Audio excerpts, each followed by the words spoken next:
The role of a combat designer on God of War 3 is a complex role. Basically has anything to do with characters in the game. Any character you see moving in the game, attacking, fighting, are generally implemented by the combat designer. And then, of course, Kratos. What his platforming elements are going to be, what his new combat moves are going to be, what weapons he's going to use, how he's going to use them, how he walks, everything.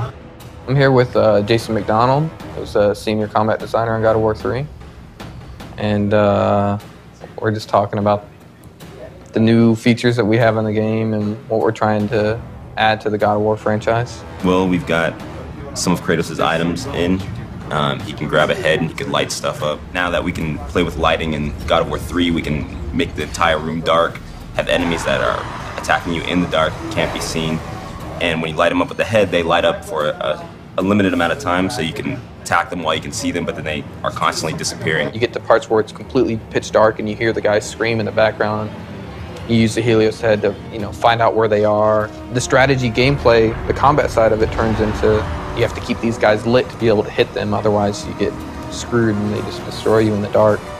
Definitely something we couldn't do before just because we didn't have dynamic lighting to the extent that we have it now. So we got the combat grapple in. We tried the grapple stuff in God of War 2, but since we were limited on memory and animations and things like that, we just couldn't do it, and if we couldn't do it well, then we weren't going to do it at all, so we just didn't do it.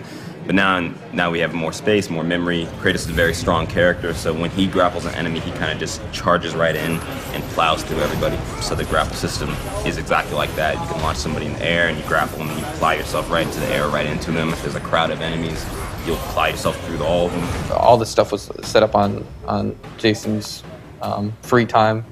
When he gets a little bit of free time, he likes to explore a couple ideas here and there, and everybody gets inspired different ways. So like some of the animators will hang out a little bit after hours and go like, hey, let's try this move out. And we find it's good to do that too, because we have an idea and everybody's like, oh man, what kind of code is that going to require? What kind of animation is that going to require? So everybody's worried about the time it's going to take. But once you kind of implement it and they see it, then it's more apt to get everybody's attention and they want to actually spend the time to perfect it.